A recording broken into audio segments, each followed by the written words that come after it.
মানুষের জীবনে সুখ আসে, দুঃখ আসে। সুখ দুঃখ ওতপ্রোতভাবে জড়িত। ঠিক যেমন এক চোখ অন্য চোখকে দেখে না, তবুও এক চোখের কিছু হলে অন্য চোখ বেয়ে পানি পড়ে। তেমনই মানুষের দুঃখ কষ্টের ভাগিদার আফনান। কারো কোনো কষ্ট দেখলে ঝাঁপিয়ে পড়াটাই ওর কাজ। ছোটবেলায় দুর্ঘটনায় মারা যায় আফনানের মা। ফ্যামিলির জোরাজুরিতে বিয়ে করেন তার বাবা তাহের খান। সৎমায়ের সংসারে থেকে নিজেকে অনেকটাই সামলিয়ে রেখে জীবনের সাথে স্ট্রাগল করে চলে আফনান। কখনো ভালো কাজ করেও মায়ের মন জয় করতে পারেনি সে। লেখাপড়ায় বহুদূর যেতে পারেনি সংসার সামলানোর জন্য। ছোট ভাই বোন তাদের দেখাশোনা থেকে শুরু করে পড়াশোনার সবটাই আফনানকে দেখতে হয়, এমনকি সংসারের যাবতীয় কাজও করতে হয়।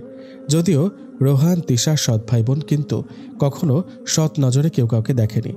আফনান আসরের নামাজ পড়ে প্রতিদিনের মতো কোরআন তেলাওয়াত করতে বসল। আফনান প্রতি 5 ওয়াক্ত নামাজের শেষে 5টা সূরা পড়ে। আসরে কোনো সময় সে 27 পারার সূরা আর রহমান পড়ে, বা কখনো সে 30 পারার সূরা নাবা পড়ে। তবে আজ নামাজ পড়তে যাওয়ার আগেই মা বলে দিয়েছে তাড়াতাড়ি নামাজ যেন শেষ করে, তাই সে সূরা নাবাই পড়ে নিয়েছে।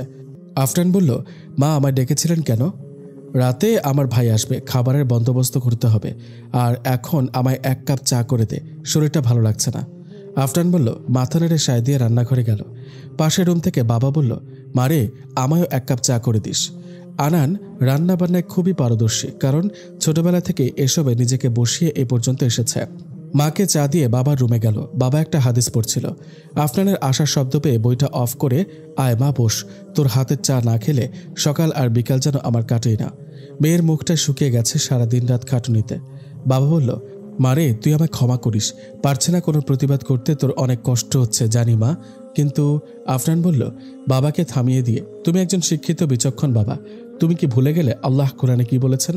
সূরা ইনশিরাহ আয়াত 5-6। তাহলে আর কি লাগে বলো বাবা? সব দুঃখ নিরাময়ের একমাত্র ঔষধ সুখ তো তারই, যার দুঃখ আছে। এখন যে কারণে কষ্ট পাচ্ছি, দয়াময় রব ভালোবেসে সেই কষ্টের বিনিময়ে এত কিছু দেবেন যে আমি এই দুঃখ একসময় ভুলে যাব বাবা। তারপর আরও কোরআনে বলা হয়েছে, আপনার পালনকর্তা শীঘ্রই আপনাকে দান করবেন, অতঃপর আপনি সন্তুষ্ট হবেন। সূরা আদ-দুহা আয়াত 5। আল্লাহর চাওয়ার কাছে আমার চাওয়া কিছুই না বাবা। তিনি যা জানেন আমি তার বিন্দুমাত্র কল্পনা করতে পারি না। তিনি যথাসময়ে যথাযথভাবে ঠিকই দিয়ে দেবেন। তুমি আমাকে নিয়ে কোনো টেনশন করো না মাই সুইট বাবা। নিশ্চয় আল্লাহ সবচেয়ে উত্তম পরিকল্পনাকারী। সূরা আনফাল আয়াত 30। বাবা অবাক হয়ে মেয়ের দিকে তাকিয়ে কথাগুলো শুনছিল।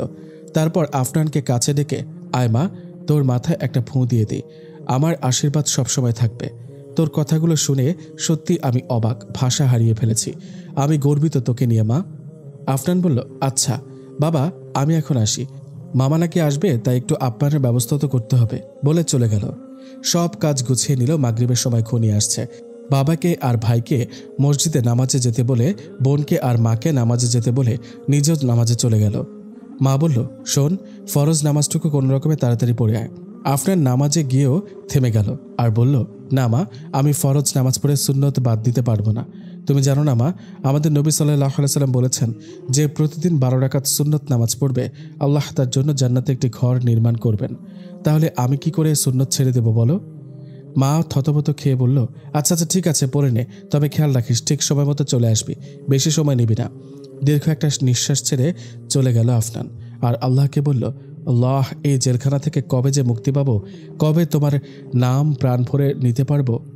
এভাবে ছুটে ছুটে তোমাকে ডেকে আমার মন ভরে না ইয়া রব। এদিকে মামা এসে গেছে। আফনানের খবর নেই। আফনান মোনাজাতে রবকে সমানে ডেকে যাচ্ছে। হঠাৎ মায়ের হাঁক শুনে আফনান তাড়াতাড়ি করে চলে আসলো। রান্নাঘরে গিয়ে সব নাস্তার আয়োজন করে নিল, কিন্তু কি করে সামনে নিয়ে যাবে, ও তো পর্দা মেনটেন করে চলে। রোহান ফলো করলো। আফনান কিছু বলতে চাইছে। কি আপু, তুমি এমন করছো কেন? ভাইরে, আমাকে একটু হেল্প করবি? বলো আপু, তুই এগুলো একটু সামনে নিয়ে যা না শোনা ভাই আমার, পুচকি ভাই আমার। কেন আপু, তুমি তো যেতে পারো। না রে ভাই, আমি ওনার সামনে যাব না, আমার এদিকে কাজ আছে। আফনান কাউকে বলতে পারছে না যে ওনার নজর ভালো না, উনি কেমন একটা নজরে তাকায়, আর তাছাড়া উনি বেগানা পুরুষ, আমার তো মাহারামও নয়। তো আচ্ছা বড় আপু, আমি নিয়ে যাচ্ছি, রোহান বলল। আফনান বলল, জাযাকাল্লাহু খায়রান ভাই আমার। রোহান বলল, এই কথাটা শুনে বড় আপু, তুমি এইমাত্র কি যেন বললা? যা কি যেন একটা বললা না? শোন ভাই, এটা নিয়ে পরে তোকে বলবো, এখন সময় নেই, তুই যা তো পাকনা ছেলে। রোহান এক এক করে সব নিয়ে গেল। মা বলল, এই রোহান, তোর আপু কই, সে আসতে পারলো না? আম্মু, বড় আপু তো এগুলো এক এক করে আমাকে এগিয়ে দিচ্ছে, এখানে আর আশা লাগে কিসের জন্য? মামা বলল, কেন, আমি কি তোমার বড় আপুকে খেয়ে ফেলবো যে সে আসতে চায় না? আর মামার সামনে আসলে ক্ষতিই বাকি। মামা, তুমি এভাবে বলছো কেন? আপু তো এগুলো সব রেডি করে দিচ্ছে। না, সমস্যা নেই, এমনি বললাম আর কি। রোহানের মামা তার বোনের সাথে কথা বলে চলে গেল। আফনান স্বস্তির নিঃশ্বাস ছেড়ে আল্লাহর কাছে শুকরিয়া জানিয়ে মায়ের কাছে আসলো। মা বলল, এই মহারানী, আড়ালে আড়ালে যে থাকিস, কাহিনী কি? আমার মান সম্মানের কোনো তোয়াক্কা না করে ঘোমটা দিয়ে থাকিস কেন? আফনান কিছু বলছে না, কারণ চুপ করে থাকাকে আল্লাহ পছন্দ করেন। আফনানের কোনো জবাব না পেয়ে সায়রা খাতুন একটা চর দিতে গেলে তাহের খান হাতটা ধরে ফেলল। তাহের খান বাবা বলল, তুমি আর কত খাটাবে? মা মরা মেয়েটাকে দিনের পর দিন তো খাটাচ্ছই, তারপর গায়ে হাত তুলতেও একটুও বাঁধল না তোমার বিবেকে? এখন বড় হয়েছে, দুদিন পর শ্বশুর বাড়ি চলে যাবে, আর এখনো তুমি? বাবা, মা মেয়েকে তো শাসন করবে, তুমি মাকে বকো না প্লিজ। আমারই দোষ, মায়ের সম্মান রাখতে পারিনি। আফনান বলল, মা আমাকে ক্ষমা করে দাও। বাবা বলল, শেখো, ওরে দেখে একটু শেখো। ওরে তুমি মারতে গিয়েছিলে, আর ও নিজের কাঁধে দোষ নিয়ে আবার ক্ষমা চাচ্ছে, বলে চলে গেল বাবা। আফনান আর কিছু না বলে সোজা নিজের রুমে চলে গেল। বেলকনিতে দাঁড়িয়ে জানলা দিয়ে ওই দূর আকাশে ফুটে ওঠা তারার দিকে তাকিয়ে তাকে ছোট বাচ্চাদের মতো ফুঁপিয়ে ফুঁপিয়ে কাঁদছে, আর বিড়বিড় করে বলছে, মা গো, মা, আজ যদি তুমি থাকতে, তোমার মেয়ের মনের কথা একমাত্র তুমিই বুঝতে গো। যার মা আছে সে আজ কত বড় ভাগ্যবান। তারা কপাল করে এসেছে, তাই না মা? আজ আমি একা না, জানো মা, শুধু বাবার জন্যই এখনো সব সয়ে যাচ্ছি। হঠাৎ করে কে যেন আফনানের চোখ টিপে ধরল। চোখ ছাড়িয়ে দেখে ছোট বোন তিশা। তিশা বলল, আপু, তুমি এখানে একা দাঁড়িয়ে, আর তোমায় কত খুঁজছি। আজকে আমায় নামাজের কথাও বললে না, আর তুমিও। আফনান বলল, আমিও পড়িনি রে এখনো। তুই পড়েছিস ছুটকি? আলহামদুলিল্লাহ পড়েছি বুবু। এবার চলো, আমাকে আর ছোটকে খাইয়ে দেবে, তারপর নামাজ পড়বে। তোমার সাথে না খেলে মনে হয় কতদিনের অনাহারি। আফনান তিশার দিকে তাকিয়ে চোখের পানি ছেড়ে দিয়ে, বোন, তোদের ভালোবাসার জন্য আল্লাহ হয়তো আমাকে এত ধৈর্য দিয়েছে রে। তিশা ছলছল চোখে আফনানকে জড়িয়ে ধরে, আই লাভ ইউ আপু, তোমাকে খুব ভালোবাসি, তোমার আদর্শেই হতে চাই একজন আদর্শ ছুটকি বোন, বলে একটা মুচকে হাসি দিল। তিশার মুচকে হাসি দেখে বলল, একটা সুন্নত আদায় হয়ে গেছে। জানিস বোন, মুচকে হাসি দেওয়া সুন্নাত, আমাদের ইসলাম কত কিছু দিয়েছে। গো আপু, সত্যি বলেছ। আচ্ছা চলো, এবার সবাই একসাথে খাবো। খাওয়া দাওয়ার পর্ব শেষ করে সবাই যে যার রুমে চলে গেল। আফনান অজু করে ইশা সালাত আদায় করে নিল, তারপর প্রতিদিনের মতো কোরআন তেলাওয়াত করতে বসল। দিনে যদিও ঠিকভাবে নামাজ কোরআন পড়তে পারে না, তাই রাতটাকে আপন করে নেয় আফনান। রাতে কারো হাক থাকে না, কাজ থাকে না, ইচ্ছা মতো প্রভুকে ডাকতে পারে। তাই আফনান কোরআন খুলে প্রথমে সূরা বাকারার শেষ 2 আয়াত পড়ে নিল, কারণ এই আয়াতের অনেক ফজিলত। হাদিসের বর্ণনায় সূরা বাকারার শেষ 2 আয়াতের ফজিলত। প্রিয় নবী সাল্লাল্লাহু আলাইহি ওয়াসাল্লাম বলেছেন, নির্ঘাত আল্লাহ তাআলা সূরা বাকারাকে এমন 2টি আয়াত দ্বারা শেষ করেছেন যা আমাকে আরশের বিশেষ ধনভাণ্ডার থেকে দান করা হয়েছে। সুতরাং তোমরা তা শেখো এবং নিজেদের স্ত্রী ও সন্তান সন্ততিকে শিক্ষা দাও। বাইহাকি। হযরত আবু মাসুদ আনসারী রাদিয়াল্লাহু তাআলা আনহু বলেন, রাসূলুল্লাহ সাল্লাল্লাহু আলাইহি ওয়াসাল্লাম বলেছেন, কেউ যদি সূরা বাকারার এই আয়াত 2টি পাঠ করে, মনে প্রাণে বিশ্বাস করে, সে অনুযায়ী আমল করে, তবে তা দুনিয়া ও আখিরাতে তার জন্য যথেষ্ট। বুখারী ও মুসলিম শরীফের হাদিস। হযরত নোমান ইবনে বশির রাদিয়াল্লাহু তাআলা আনহু থেকে বর্ণিত, প্রিয় নবী সাল্লাল্লাহু আলাইহি ওয়াসাল্লাম ইরশাদ করেছেন, আসমান জমিন সৃষ্টির 2000 বছর পূর্বে আল্লাহ তাআলা লিপিবদ্ধ করেছেন যে সূরা বাকারার শেষ 2 আয়াত যে ঘরে 3 দিন পাঠ করা হবে, সে ঘরের কাছে শয়তান আসতে পারবে না। বগবী তাফসিরে মাজহারি। তারপর সূরা আল ইমরানের শেষ 10 আয়াত পাঠ করল। সারা দুনিয়া যেন নীরব, কিন্তু আফনানের কোরআন তেলাওয়াতের সুর এত সুন্দর মনোরম ছড়াচ্ছে যা বাবা না এসে পারল না। অনেকক্ষণ বাবা দাঁড়িয়ে মেয়ের তেলাওয়াত শুনছিল। আফনান খেয়াল করেনি। সূরা মুলক যখন পড়া শেষ হলো, হঠাৎ আফনানের চোখ পড়ল, দেখে বাবা দাঁড়িয়ে আছে। বাবা, তুমি এখানে দাঁড়িয়ে কেন? আমার পাশে এসে তো বসলে পারতা। বাবা বলল, তোর তেলাওয়াত শুনছিলাম রে মা, তোর তেলাওয়াতে বাধা পড়বে সেজন্য কথা বলিনি। আচ্ছা মা, তুই তো প্রতিদিন এগুলো আমল করিস, সূরা মুলক তেলাওয়াত করতে শুনি, অন্য সূরা তো এভাবে প্রতিদিন পড়তে শুনিনি। আর প্রতিদিন এগুলো কি পড়া লাগে? আফনান বলল, বাবা শোনো, নবী সাল্লাল্লাহু আলাইহি ওয়াসাল্লাম বলেছেন, তোমরা ঈমানকে খাঁটি করো, অল্প আমলই নাজাতের জন্য যথেষ্ট হবে। মুস্তাদরিক হাকিম 7844। আমি তো আর বেশি আমল করতে পারছি না বাবা, আর তুমি সূরা মুলকের ফজিলত তো জানো না, এর অনেক ফজিলত আছে। নবী সাল্লাল্লাহু আলাইহি ওয়াসাল্লাম বলেছেন, কোরআনের 30 আয়াত বিশিষ্ট একটি সূরা এমন আছে যা তার পাঠকারীর জন্য সুপারিশ করবে এবং শেষ অবধি তাকে ক্ষমা না করিয়ে ছাড়বে না। সেটা হচ্ছে তাবারাকাল্লাযী বিআহদিহিল মুলক। সূরা মুলক, আবু দাউদ শরীফের হাদিস নাম্বার 1400। রাসূল সাল্লাল্লাহু আলাইহি ওয়াসাল্লাম আরও বলেছেন, সূরা মুলক তার পাঠকারীর জন্য কিয়ামতের দিন ততক্ষণ পর্যন্ত শাফায়াত করতে থাকবে যতক্ষণ না তাকে ক্ষমা করা হবে। তিরমিজি শরীফের হাদিস। আর আমাদের রাসূল সাল্লাল্লাহু আলাইহি ওয়াসাল্লাম সূরা মুলক পাঠ না করে কখনো ঘুমাতেন না।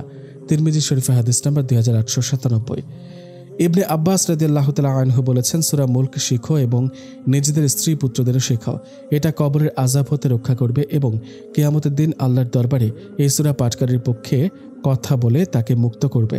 আর জানো বাবা, আমাদের রাসূল সাল্লাল্লাহু আলাইহি ওয়াসাল্লাম বলেছেন, আমি প্রত্যেক মুমিনের অন্তরে সূরা মুলক থাকা পছন্দ করি। ফাতহুল বয়ান। বাবা বলল, কিন্তু মা, আমি তো সূরা মুলক মুখস্থ পারি না।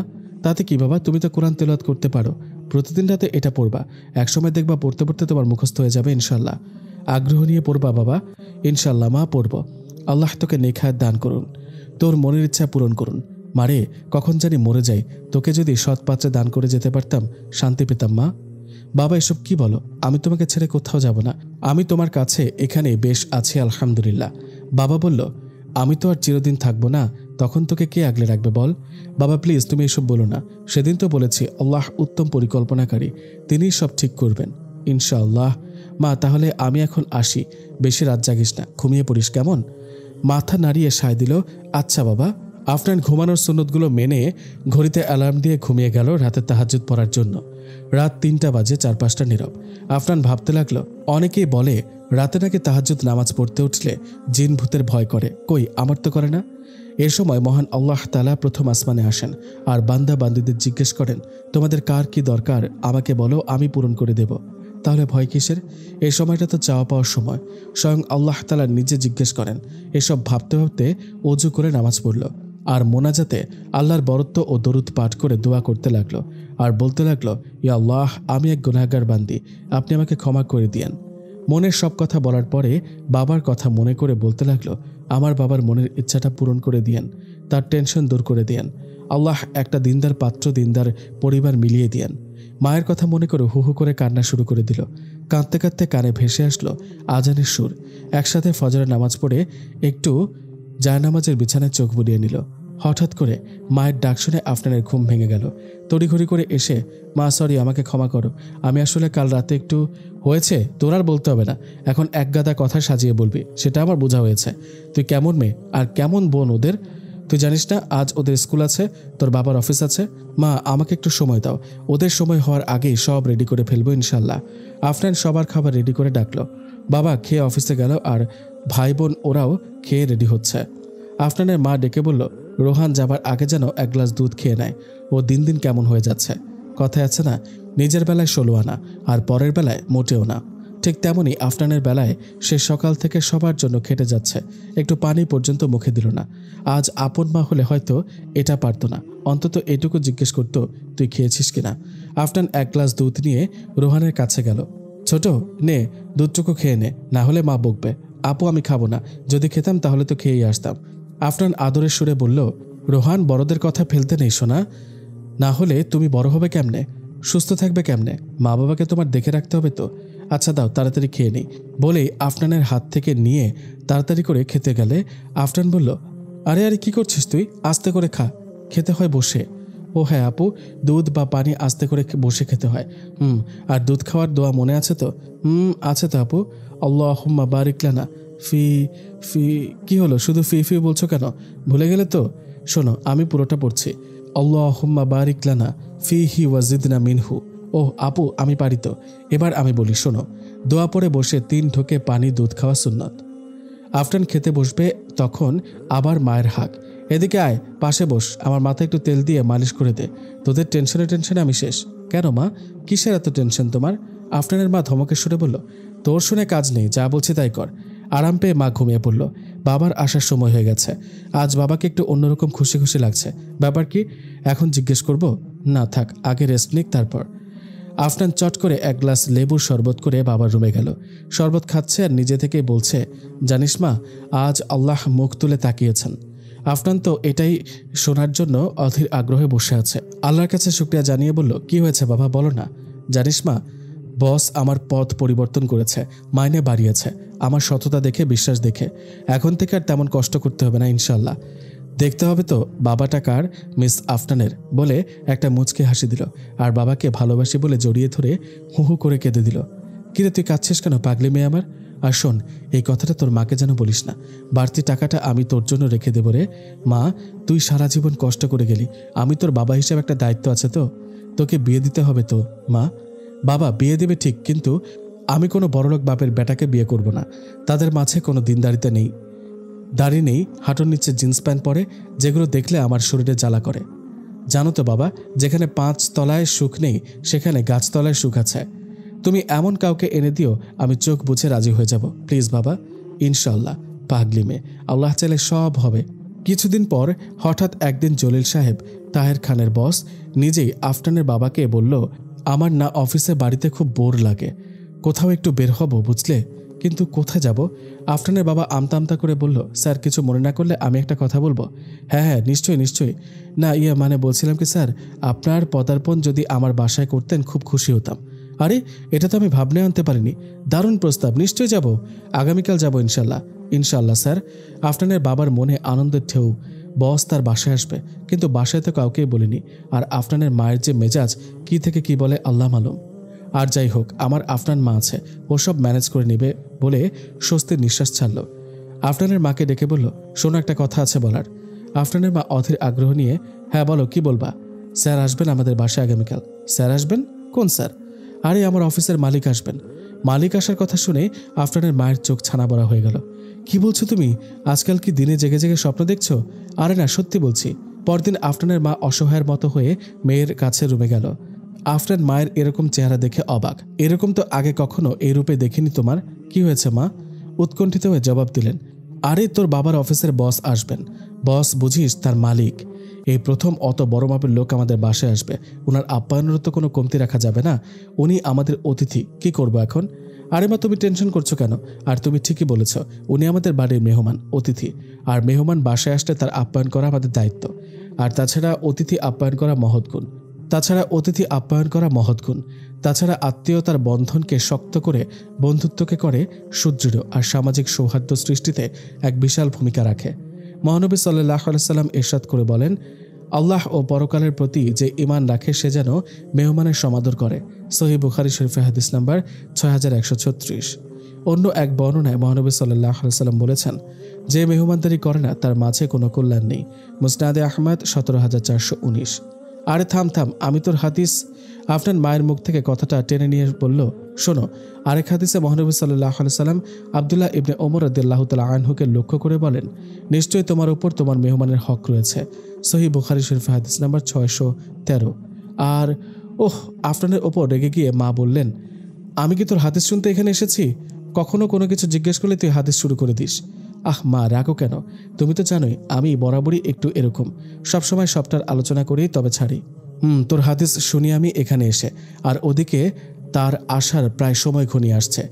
পরে তাড়াহুড়ো করবি, নুন দিতে গিয়ে চিনি দিবি, আর চিনি দিতে গিয়ে নুন দিবি। কেন মা, এরকম কি কখনো হয়েছে আমার? আফনানের মা মাথা নিচু করে, না কখনো হয়নি, তবে শোনো মা, কখনো যখন হয়নি এবারও হবে না ইনশাআল্লাহ, ভেঙে ভেঙে বলল, আর তা জোরালো সুরে। আফনান মুচকে হাসি দিয়ে সোজা কিচেনে চলে গেল।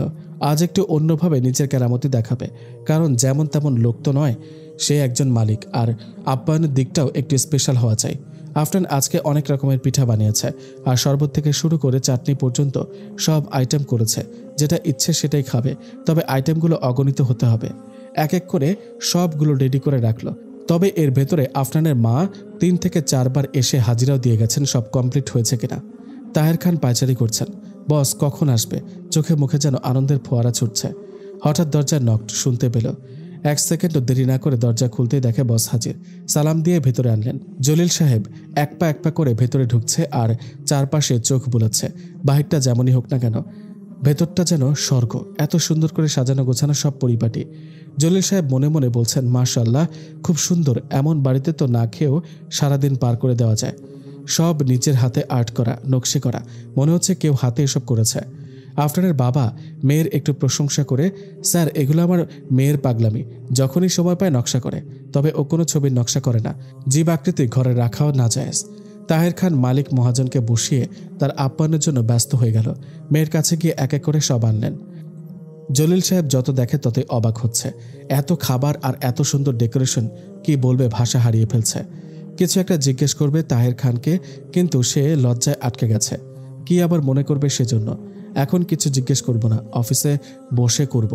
স্যার প্লিজ নিন, বসে থাকবেন না। ওকে, তুমিও বসো। আফনানের বাবার একটু ইতস্তত বোধ হচ্ছে, মালিকের পাশে বসে খাবে কেমন দেখায় না। তাই সে সরে গিয়ে বসতে গেলে জলিল সাহেব হাতটা ধরে নিজের পাশে বসালেন। কি ব্যাপার, এখন কিন্তু আমরা মালিক কর্মচারী নই, জাস্ট বন্ধু, ওকে? জি। জলিল সাহেব খাবারের প্রচুর প্রশংসা করলেন। বিদায় জানিয়ে তিনি চলে গেলেন। আফনান ভাই বোনদের প্রায় সময় স্কুলে এগিয়ে দিত। আফনান বাড়ি থেকে বের হলে সবসময় পর্দা করে বের হয়। একদিন বাড়ি ফেরার পথে কিছু বখাটে ছেলে সামনে পড়ল আর আফনানকে দেখে বলতে লাগলো, দেখ দেখ, কল্লা কাটা যাচ্ছে, আপাদ মস্তক ঢাকা একেবারে। এই মডার্ন যুগে এমন কেউ চলে? কোথায় একটু হেলে দুলে সামনে দিয়ে হাঁটবে, যা দেখলে প্রাণটা জুড়াবে তা না, রাস্তায় বের হয় প্যাকেট হয়ে। উফ, অসহ্য। আফনান চুপচাপ শুনছিল আর হাঁটছিল। ওর এই নীরবতা দেখে ছেলেগুলোর মুখের বুলি যেন বেড়েই যাচ্ছে। আর পিছু পিছু ও রূপসী কন্যারে একবার ফিরে তাকারে, রূপের ঝলক একবার দেখা না আমারে।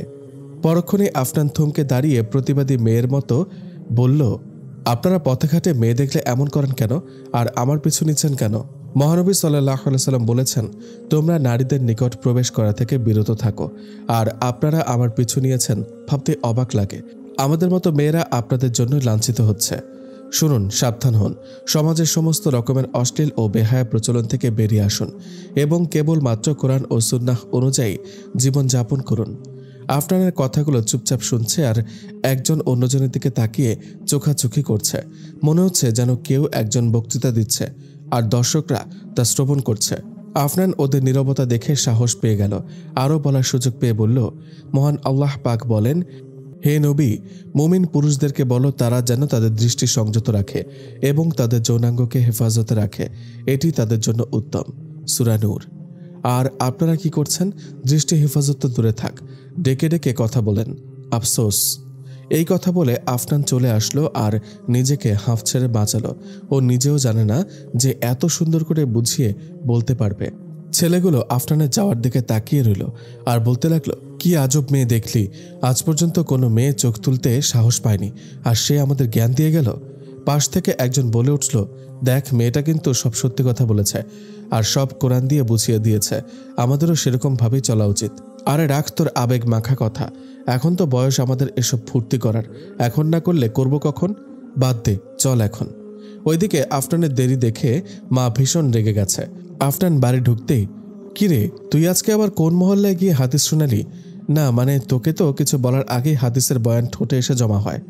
আফনান মুচকে এসে বলল, মা, তুমি ঠিক ধরেছ, আজকে কিছু ছেলেকে টাইট দিয়েছি, মনে হয় কাজ হয়েছে। কি বলিস? তুইও আজকাল ছেলেদেরও? আমি নিজে থেকে নয় মা, বাধ্য হয়ে পথে বাড়ি ফেরার পথে। বলতে না বলতেই আফনানের বাবা নিজের স্ত্রীকে লক্ষ্য করে, তুমি আজকে আবার ওকে পাঠিয়েছ? আমি না বলেছি ওরে কখনো পাঠাবো না, দেশের পরিস্থিতি ভালো না। হ্যাঁ হ্যাঁ, তোমার তো সব মায়া আফনানের জন্য, তিশা, রোহান, ওদের জন্য কোনো মায়া নেই। আরে কি আজব, আমি কখন বললাম ওদের জন্য মায়া নেই? দেখো, আফনান এখন বড় হয়েছে, কখন কি হয় আবার। আফনান এই কথা শুনেই, না বাবা, আমার কিচ্ছু হবে না ইনশাল্লাহ, তুমি টেনশন করো না। জোহরের সময় প্রায় ঘনিয়ে আসছে। আফনান সব সময় আউয়াল ওয়াক্তে নামাজ পড়ে আর এর জন্য কথা শুনতে হয়। আফনানের মায়ের একটাই কথা, প্রতি ওয়াক্তের নামাজ পড়লেই তো হয়, এর আবার আউয়াল ওয়াক্তের দরকার কি? মা শোনো, উম্মু ফারওয়া রাদিয়াল্লাহু তাআলা আনহা থেকে বর্ণিত, তিনি বলেন, রাসূল সাল্লাল্লাহু আলাইহি সাল্লামকে জিজ্ঞেস করা হয়েছিল, আমল সমূহের মধ্যে কোন আমল সবচেয়ে উত্তম? তিনি উত্তরে বলেছিলেন, আউয়াল ওয়াক্তের নামাজ। সুনানে আবু দাউদ শরীফ হাদিস নাম্বার 426। নামাজের ওয়াক্ত শুরু হলেই আউয়াল ওয়াক্ত শুরু হয় আর তখন মেয়েদের নামাজ পড়তে হয়। এরপর যত দেরি হবে ওই বিলম্বে আদায় করা আরও দেরি করার চেয়ে উত্তম। যেমন ধরো, ওয়াক্ত শুরু হলো 6:50 আর তুমি প্রথম 10 মিনিটে নামাজ আদায় করলা, এটা উত্তম 7টার পরে আদায়ের চেয়ে। এভাবে যত দেরি হবে তা আরও বিলম্ব করার তুলনায় উত্তম। আউয়াল ওয়াক্ত এর সময় নিয়ে আলেমদেরও কয়েকটা মত আছে। আরে তোর হাদিস শুনতে শুনতেই তো আমি শেষ, এখন আবার আলেমদের? মা, এগুলো শোনা তো খারাপ কিছু নয়, তুমিও তো আমল করবা, আর শুনতে তো কষ্টের কিছু না, বলছি তো আমি, তাই না মা? তুমি শোনো, আলেমরা যে বলেছে তার মধ্যে একটা হলো নামাজের ওয়াক্তের প্রথমার্ধে আদায় করা, অর্থাৎ নামাজের ওয়াক্ত যদি 1 ঘন্টা হয় তাহলে প্রথম 30 মিনিটের মধ্যে আদায় করা। এরপরে বিনা কারণে মেয়েদের বিলম্ব করা উচিত না। আর কারো যদি বিলম্বে বা শেষ ভাগে নামাজ আদায় করাকে অভ্যাস বানিয়ে ফেলে তবে নামাজের শিথিলতা ও অবহেলার দরুন গুনাহ হবে। উল্লেখ্য, মেয়েদের জন্য উত্তম হচ্ছে ঘরে ওয়াক্ত হওয়ার সাথে সাথে নামাজ আদায় করা। আজানের অপেক্ষা তারা করবে না। সুতরাং রান্নাবান্নায় ব্যস্ত হয়ে জোহরের নামাজ বিলম্ব করে আউয়াল ওয়াক্তের সওয়াব থেকে বঞ্চিত হওয়া উচিত না, বরং জোহরের ওয়াক্ত শুরু হওয়ার কিছুক্ষণের মধ্যেই জোহর আদায় করে নিতে হয়। আজানের অপেক্ষা করবে না। আজান তাদের জন্য যাদের উপর জামাত ওয়াজিব, অর্থাৎ পুরুষরা মসজিদে গিয়ে নামাজ আদায় করবে। মুফতি আবদুল্লাহ আল মাহমুদ। আফনানের কথাগুলো শুনছে ততই মায়ের মনটা নরম হচ্ছে, আর নিজেকে নিজেই বলছে, আমি এত বকাবকি করি তবুও মেয়েটা একটু মন খারাপ করে না। কি দিয়ে তৈরি রে তুই আফনান? মন যে নরম হচ্ছে সেটা আফনানের সামনে বলছে না, তাহলে তার দুর্বল পয়েন্ট বোঝা যাবে। তাই সবসময় আফনানের সাথে রুক্ষ বিহেভ করে। আফনান আর কথা না বাড়িয়ে নামাজ পড়তে চলে গেল। নামাজ শেষ করে প্রতিদিনের নিয়ম অনুযায়ী কোরআন তেলাওয়াত করে নিল, কারণ কোরআন পরকালে পাঠকের জন্য সুপারিশকারী হবে। হযরত আবু উমামা রাদিয়াল্লাহু তাআলা আনহু থেকে বর্ণিত, তিনি বলেন, রাসূলুল্লাহ সাল্লাল্লাহু আলাইহি ওয়াসাল্লাম বলেছেন, তোমরা কোরআন পাঠ করো, কারণ কোরআন তার পাঠকারীর জন্য শাফায়াতকারী হিসেবে আবির্ভূত হবে। সহিহ মুসলিম শরীফের হাদিস। এছাড়াও কোরআন বান্দার পরকালের অলংকার ও পোশাকের জন্য সুপারিশ করবে। হযরত আবু হুরায়রা রাদিয়াল্লাহু তাআলা আনহু থেকে বর্ণিত, তিনি বলেন, রাসূল সাল্লাল্লাহু আলাইহি ওয়াসাল্লাম বলেছেন, কিয়ামতের দিন কোরআন হাজির হয়ে বলবে, একে অলংকার পরিয়ে দিন। তারপর তাকে সম্মান ও মর্যাদার মুকুট পরানো হবে।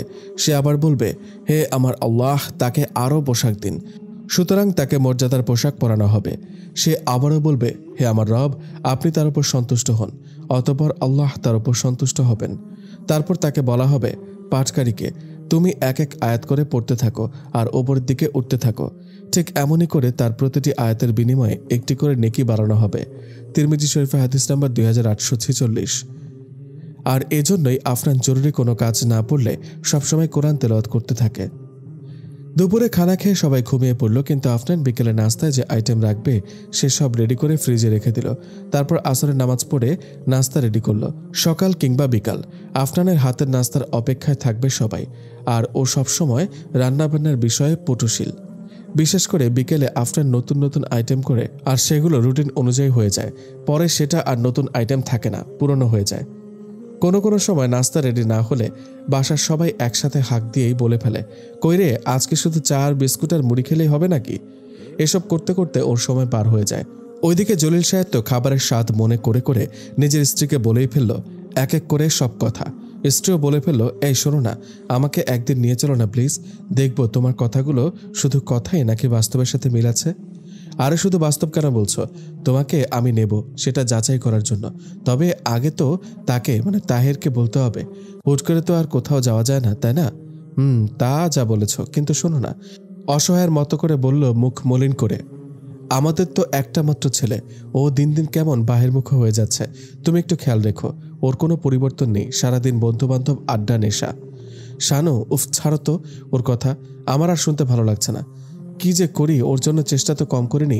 মাদ্রাসা মক্তব থেকে শুরু করে সব করেছি, কিন্তু কি করব বলো? সে তো আমি জানি, আজ কয়দিন হলো বাড়িতে আসছে না। ফোনে কথা বলেছি, বলে ও কোন বন্ধুর বাড়িতে গেছে, 2-1 দিনে আসবে। কখন বললা কথা? ওই তো কাল রাতে। আচ্ছা, ও আসুক, পরে কথা বলবো না। দেখো কবে আসে তোমার নবাব পুত্তুর। কাঁদতে কাঁদতে রুমকি এসে হাজির। জলিল সাহেব মেয়ের কাছে এগিয়ে গিয়ে, কি হয়েছে মা, তুই কাঁদছিস কেন?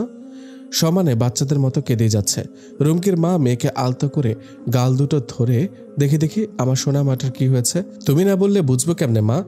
বলো কি হয়েছে? অভিমান করে সোফায় গিয়ে বসে, আমি আর মাদ্রাসা যাব না আব্বু আম্মু। ওমা কেন, কি হয়েছে? দুইজন একসাথে বলে উঠল, মাদ্রাসায় পড়লে তো ভালো হওয়া যায় না, তাই কালকে আমাকে স্কুলে ভর্তি করে দিয়ে আসবো আব্বু। এটা কেমন কথা? কে বলেছে ভালো হওয়া যায় না? আর কে কি বলেছে সেটা না বললে বুঝবো কেমনে? আর কারণটাই বা কি? আব্বু আম্মু, এইসব কিছুর মূল কারণ তোমার ছেলে। আজ আমাকে পথে কিছু ছেলে আর মেয়ে অনেক কথা বলেছে। ভাইয়া মাদ্রাসায় পড়লো, টিকলো না, স্কুলে গেল, কলেজে গিয়ে সব ফাঁকিবাজি শুরু করলো। জানো, আজ সমাজে ছিচি পড়ে যাওয়ার মতো। তোমার ছেলে কোথায় যায়, কি করে না করে, সেটা খুঁটিয়ে দেখো একবার। আচ্ছা আব্বু, আমরা তো আর 5টা ধনীদের মতো না। তুমি একজন কোম্পানির মালিক, তবুও লোকের প্রতি তোমার কত মায়া। আর আমরা পরিবারের কম বেশি সবাই ইসলাম সম্পর্কে জানি। তাহলে ভাইয়া এমন হলো কেন? নাকি অতি আদরের বাদর হয়েছে? রুমকির আম্মু জোরে একটা নিঃশ্বাস ছেড়ে আল্লাহকে তো কতই বলি, আল্লাহ তুমি রকিকে হেদায়েত দান করো, কিন্তু কবে ও হেদায়েতে আসবে জানি না, হয়তো সেদিন আমরা থাকবো না। আম্মু শোনো, হেদায়েত আসে আল্লাহর পক্ষ থেকে, আর সেই হেদায়েত সবাই পায় না। আমিও ভাইয়ার জন্য দোয়া করি। রুমকির বাবা এতক্ষণ শুধু দুজনের কথা শুনছিলেন। রেগে গিয়ে, ওরে বাসায় ফিরতে দে, ওরে গৃহবন্দী করে রাখবো।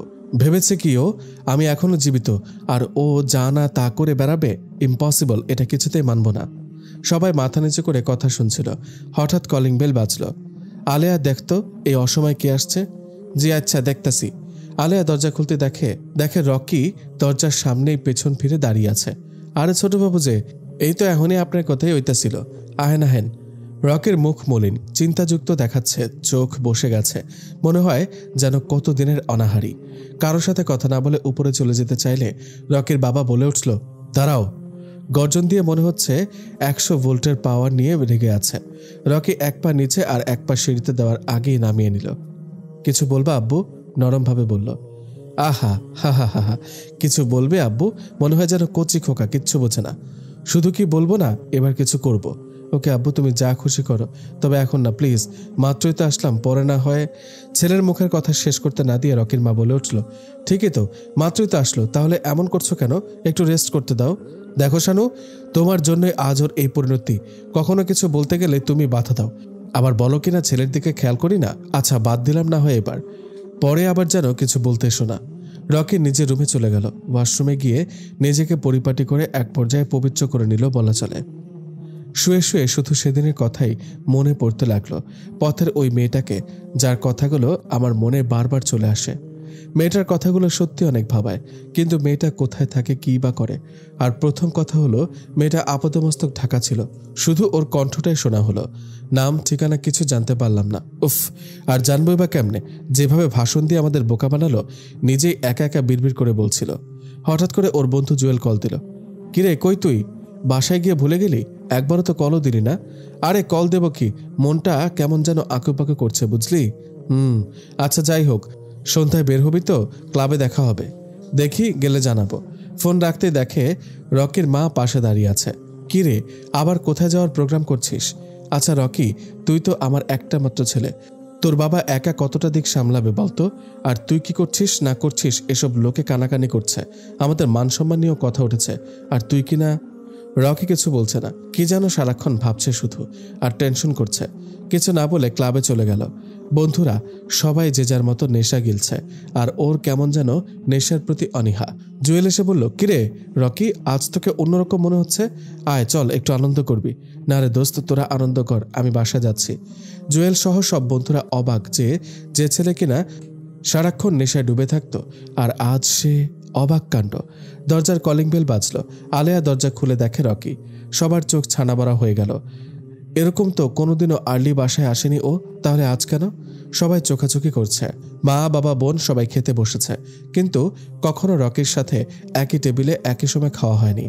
আজ রকি নিজে ফ্রেশ হয়ে এসে বলল, আজ আমি তোমাদের সবার সাথে খাবো। সবাই খুব খুশি।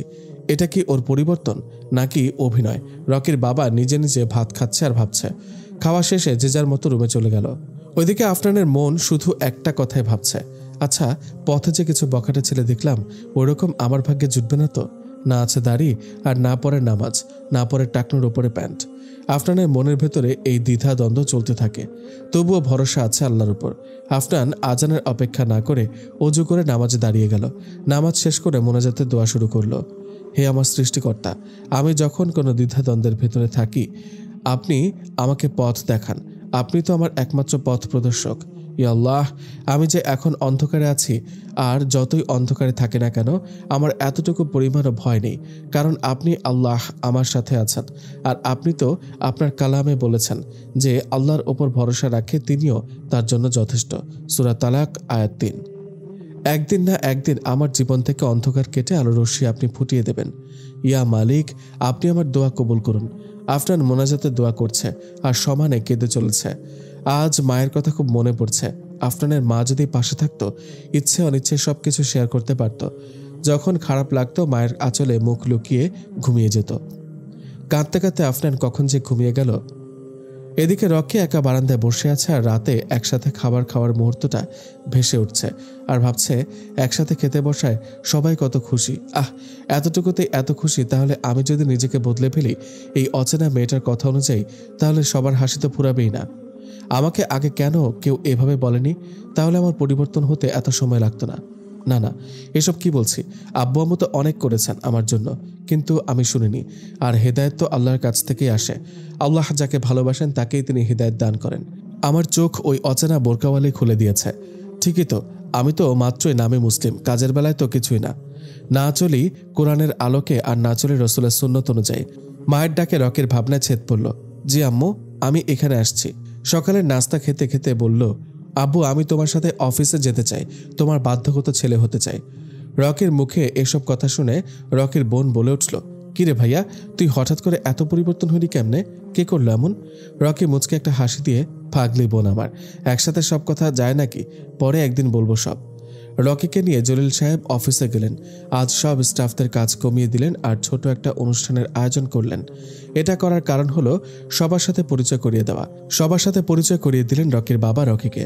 অফিস শেষে সবাই চলে গেল, কিন্তু রকি আজ একটা বাসায় যাবে, তবে সবাইকে সারপ্রাইজ দিবে।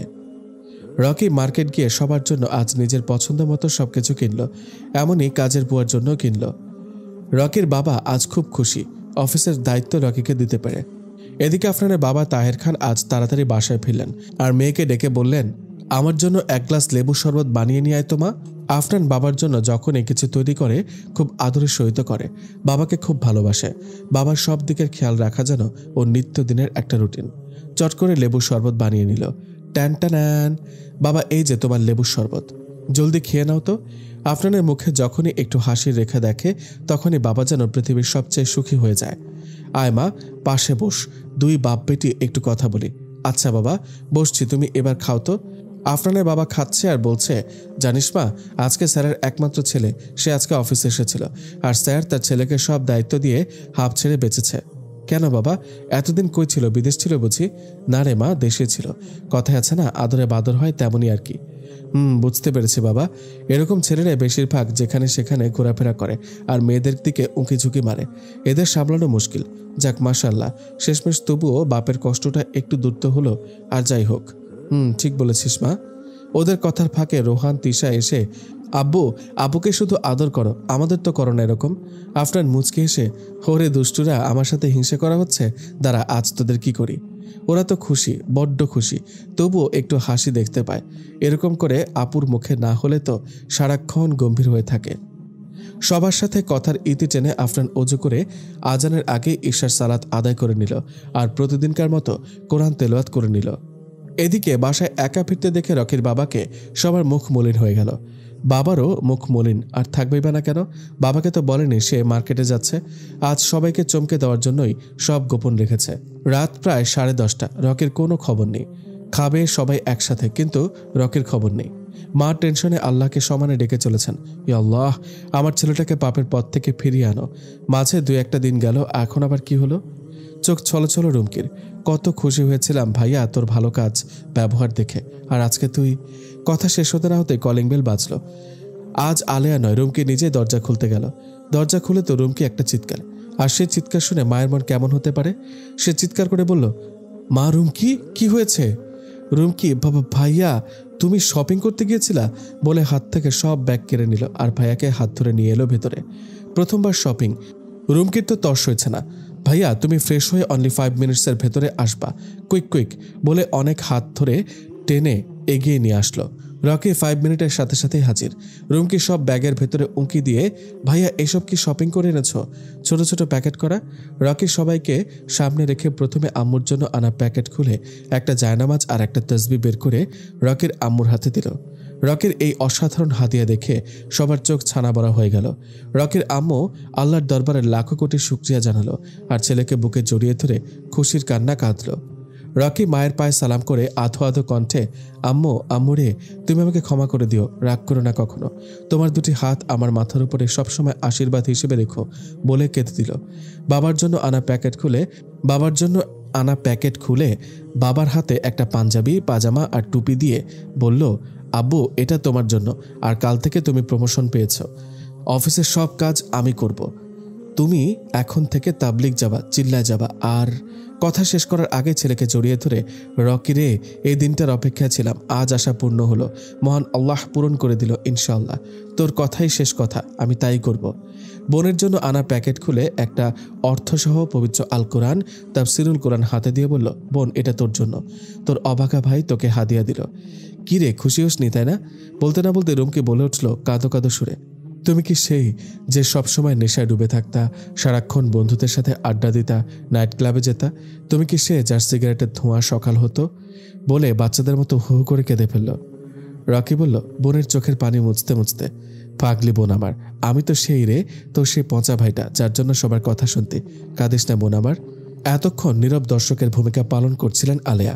সবার গিফট দেখে খুশি হলো আর বলল, এবার তাহলে সবার জন্য খাবারের আয়োজন করি। বলে চলে যেতে চাইলে রকি বলে উঠল, আরে আলেয়া আফা, দাঁড়াও দাঁড়াও, তুমি কোথায় যাচ্ছ? এদিকে আসো।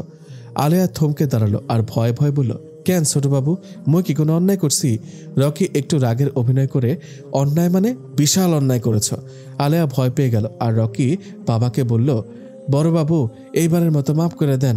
কথা শেষ হওয়ার আগে রকি আলেয়ার হাতে একটা পর্দার পোশাক দিল আর বলল, এখন থেকে বের হলে তুমি এটা পরে বের হবা। আর এতদিন বেপর্দায় বের হয়েছ, তাই অন্যায় হয়েছে, আর এর জন্য আল্লাহর কাছে ক্ষমা চেয়ে নিও, কেমন? বলে একটা মুচকে হাসি দিল। সবাই আনন্দের কান্না কাঁদলেও আজ সবাই খুব খুশি, আল্লাহর কাছে শুকরিয়া জানালো। রকি আম্মুর কাছে গিয়ে বলল, আম্মু, আজ তোমার হাতে খাইয়ে দিবা? আর আমি তৃপ্তি করে খাবো। সবার খাবার খেয়ে যে যার রুমে চলে গেল, কিন্তু রুমকে নাছরবান্দি। ও না জেনে কোথাও যাবে না। কিভাবে এত পরিবর্তন হয়েছে? রুমকে রকির পিছু পিছু গেল আর বলল, ভাইয়া প্লিজ বল না, কিভাবে এত পরিবর্তন হলি? রকি রুমকিকে বুঝিয়ে বলল, শোন বোন আমার, সময় হলে সব বলবো, এখন প্লিজ রিকোয়েস্ট করিস না। রুমকে বাধ্য মেয়ের মতো নিজের রুমে চলে গেল। এদিকে আফনান প্রতিদিন রাতের তৃতীয়াংশে উঠে তাহাজ্জুদ নামাজ পড়ে আর মহান আল্লাহর কাছে দোয়া করে যেন একটা দিনদার স্বামী পায়, যার সাথে শুধু ইহকালেই নয় পরকালেও যেন একসাথে থাকতে পারে। তবে আফনান সবসময় ওর বাবার জন্য টেনশন করে। বয়স হয়েছে, এখনও কাজ করে, ভাই বোন দুইটাও ছোট। মোট কথা আফনানের টেনশনের যেন শেষ নেই। আর শেষ হবেই বা কেমনে? ও যে ঘরের বড় মেয়ে। প্রতিদিনের মতো আফনান ফজরের নামাজ শেষ করে মাসনুন দোয়াগুলো পড়ে আর প্রতিদিন সকালে ইয়াসিন সূরা তেলাওয়াত করে নেয়। কারণ হাদিসে আছে, যে ব্যক্তি সূরা ইয়াসিন আল্লাহর সন্তুষ্টি এবং আখিরাতের জন্য পাঠ করবে তাকে ক্ষমা করে দেওয়া হবে। মুসনাদে আহমদ 20,322। নিঃসন্দেহে প্রত্যেক বস্তুর একটি হৃদয় আছে। কোরআনের হৃদয় হচ্ছে সূরা ইয়াসিন। আর যে ব্যক্তি একবার সূরা ইয়াসিন পাঠ করবে তার জন্য 10 বার কোরআন তেলাওয়াত করার সওয়াব লিপিবদ্ধ করা হবে। সুনানে তিরমিজি হাদিস নাম্বার 2896। তাছাড়াও রাসূল সাল্লাল্লাহু আলাইহি ওয়াসাল্লাম ইরশাদ করেছেন, আমার ইচ্ছা যে সূরা ইয়াসিন আমার উম্মতের প্রত্যেকের অন্তরে যেন থাকে। হাদিস শরীফ। তাই আফনান যখনই সময় পায় মুখস্থ করার চেষ্টা করে, আর অবশ্য চেষ্টা করলে সফল হওয়া যায়। আর প্রতিদিন রাতে তেলাওয়াত করতে করতে প্রায় 3 মুবিন মুখস্থ হয়ে গেছে আফনানের, আলহামদুলিল্লাহ। আফনান রাতে ঘুমানোর আগেও সূরা ইয়াসিন তেলাওয়াত করে ঘুমায়। হাদিসে এসেছে, যে ব্যক্তি সর্বদা প্রত্যেক রাতে সূরা ইয়াসিন পাঠ করলো এবং এই অবস্থায় সে মৃত্যুবরণ করলো, তবে সে শহীদ হিসেবে মৃত্যুবরণ করল। সুবহানাল্লাহ। তাছাড়া যে ব্যক্তি সকালের প্রারম্ভে সূরা ইয়াসিন পাঠ করবে তার সকল হাজত, নেক ইচ্ছা পূরণ করে দেওয়া হবে। সুনানে তিরমিজি 3418 নম্বর হাদিস। যে ব্যক্তি সূরা ইয়াসিন পাঠ করবে তার ক্ষমা হয়ে যাবে। যে ব্যক্তি ক্ষুধার সময় সূরা ইয়াসিন পাঠ করবে সে পরিতৃপ্তি হয়ে যাবে। যে ব্যক্তি পথহারা অবস্থায় সূরা ইয়াসিন পাঠ করবে সে পথের দিশা পাবে। যে ব্যক্তি হারানো বস্তু খোঁজার জন্য সূরা ইয়াসিন পাঠ করবে সে তার হারানো বস্তু ফিরে পাবে। যে ব্যক্তি খাবার সময় খাবার কম হবার আশঙ্কায় সূরা ইয়াসিন পাঠ করবে তার ওই খাবার তার জন্য যথেষ্ট হবে। যে ব্যক্তি কোনো মৃত্যু পথযাত্রীর সামনে সূরা ইয়াসিন পাঠ করবে তার মৃত্যু পথযাত্রীর মৃত্যু যন্ত্রণা কম হবে। যে ব্যক্তি এমন মহিলা যার সন্তান প্রসবে কষ্ট হচ্ছে তার সামনে সূরা ইয়াসিন পাঠ করবে তার প্রসব বেদনা সহজ হবে। এছাড়া যে পাঠ বা তিলাওয়াত করলো সে যেন 10 বার কোরআন তেলাওয়াত করলো। সওয়াবুল ঈমানের 2667 নম্বর হাদিস। আল্লাহ তাআলার সন্তুষ্টির জন্য কোনো রাতে সূরা ইয়াসিন পাঠ করল তাকে ক্ষমা করে দেয়া হবে। হিলিয়াতুল আউলিয়া 1859। যদি কোনো ব্যক্তি সূরা ইয়াসিন অভাব অনটনের সময় পাঠ করে তাহলে তার অভাব দূর করা হবে এবং সংসারে শান্তি ও রিজিকে বরকত লাভ করবে। ইয়াসিন সূরার ফজিলত বলে শেষ করা যাবে না, তাই আফনান প্রতিদিন অন্তত একবার পড়লেও পড়ার চেষ্টা করে। আফরানের সকালে নামাজের পর আর ঘুমানোর সময় থাকে না, কারণ সংসারের যাবতীয় কাজ ওর করতে হয়। আর মা, সে তো কোটাটিও এক পাশ থেকে আরেক পাশে নেয় না, মনে হয় যেন বাসার কাজের মেয়ে পুষছে। তবুও আফরানের কোনো আক্ষেপ নেই, ও ধরেই নিয়েছে মহান আল্লাহ ওকে পরীক্ষা করছে। এদিকে রকির পরিবর্তন সবার চোখে পড়ে গেল। আজ বাসার সবাইকে ফজরের নামাজের জন্য ডেকে দিল আর ওর আব্বুকে সাথে নিয়ে মসজিদে জামাতে নামাজ পড়তে গেল। রকিকে মসজিদে দেখে সবার চোখ কপালে উঠে গেল, আর একজন আরেকজনকে বলতে লাগলো, এই না সেই রকি যার নামে বাজে বাজে কথা শুনেছিলাম, সে আজ হঠাৎ মসজিদে, তাও নামাজ পড়তে এসেছে। মসজিদের ইমামের দৃষ্টিতে পড়ল রকিকে নিয়ে সমালোচনা করছে। ইমাম সমালোচনাকারীদের কাছে এসে বললেন, তোমরা নিশ্চয়ই ঋণী হতে চাও না? জি না হুজুর, ঋণী হব কেন? তোমরা এটা জানো কি গীবত করা ঋণের চেয়েও মারাত্মক? রকি কেমন ছিল না ছিল সেটা নিয়ে তোমাদের কথা বলার কি দরকার? ওকে আল্লাহ হয়তো কোনো না কোনো উসিলায় হিদায়ত দিয়েছে, আর আল্লাহ যাকে চান তাকেই হিদায়ত দান করেন। ইমামের কথা নীরব দর্শকের মতো শুনছিল। ইমাম পরক্ষণে বললেন, গীবত থেকে বাঁচার প্রধান 3টি উপায়: কম কথা বলা, প্রয়োজন ব্যতীত কথা না বলা, অনুপস্থিতিতে ব্যক্তির আলোচনা না করা। গীবত জিনার চেয়েও মারাত্মক। জিজ্ঞাসা করা হলো, হে আল্লাহ রসুল, কিভাবে গীবত জিনার চেয়েও মারাত্মক? রসুল সাল্লাল্লাহু আলাইহি সাল্লাম বললেন, কোনো ব্যক্তি ব্যভিচার করার পরে তওবা করলে আল্লাহ ক্ষমা করে দিতে পারেন, কিন্তু গীবত ততক্ষণ পর্যন্ত আল্লাহ ক্ষমা করবেন না যতক্ষণ পর্যন্ত যার গীবত করা হয়েছে সে ক্ষমা না করে। বাইহাকি। ইমাম সাহেব বললেন, কি হাদিসটা থেকে কিছু শিখলে? জি হুজুর, এখন আমাদের উচিত ওনার কাছে গিয়ে ক্ষমা চাওয়া। ইমাম মুচকি হাসি দিলেন আর আমার কাছে শুকরিয়া জানালেন। কত সুন্দর ওরা কথা বলার সাথে সাথে বুঝে গেল, ইয়া আল্লাহ, এভাবেই তুমি মুসলিমদের ভেতরে আদর্শ তৈরি করে দিও। সমালোচনাকারীরা রকির কাছে গিয়ে হাত মোসাফা করলেন আর ক্ষমা চেয়ে নিলেন। রকি ক্ষমা করে দিলেন আর টেনে নিয়ে কোলাকুলি করলেন। নামাজ শেষে বাসায় গিয়ে সকালের নাস্তা খেয়ে রেডি হয়ে অফিসে যাবে। এ সময় রকির বন্ধু কল দিল। কিরে, তোর আজকাল কি হয়েছে? বারে আসিস না, তেমন কথাও বলিস না, আমাদেরকে তুই ইগনোর করছিস? না রে দোস্ত, আমি আব্বুর অফিসের কাজের দায়িত্ব নিয়েছি। আব্বুর বয়স হয়েছে, এখন যদি হাল না ধরি তাহলে কে ধরবে? রকির কথা শুনে ওরা অবাক।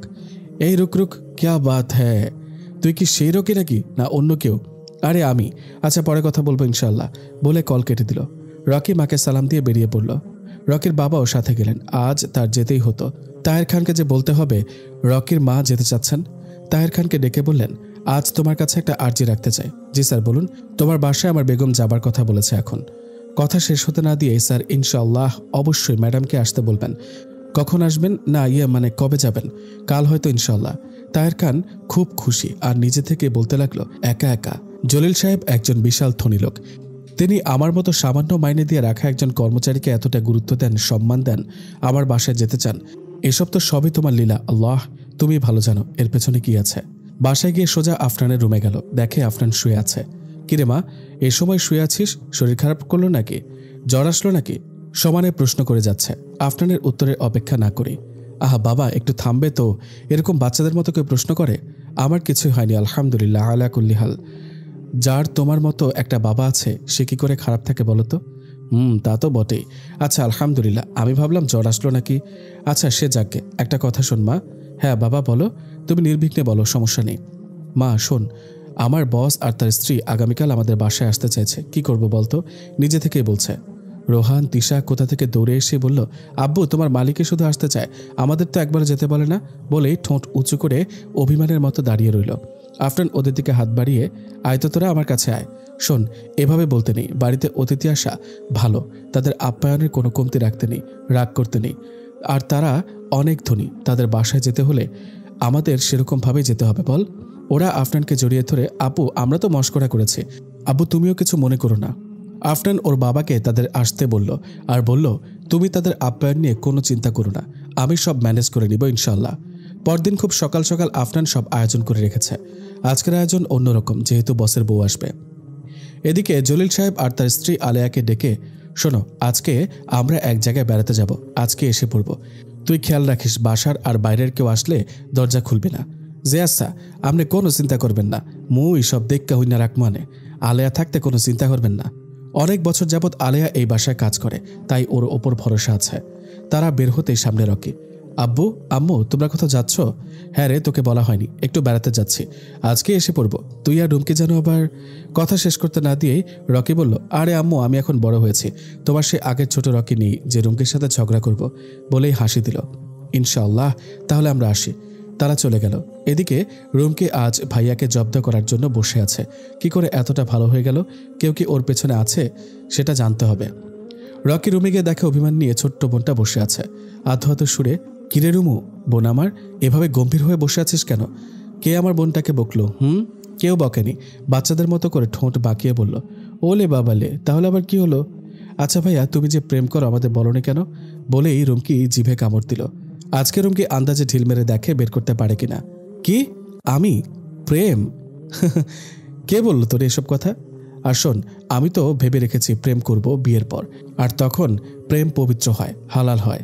রকি রুমকির পাশে এসে বলল, জানিস বোন, মহান আল্লাহ তাআলা কি বলেছেন? আমি তোমাদের জোড়ায় জোড়ায় সৃষ্টি করেছি।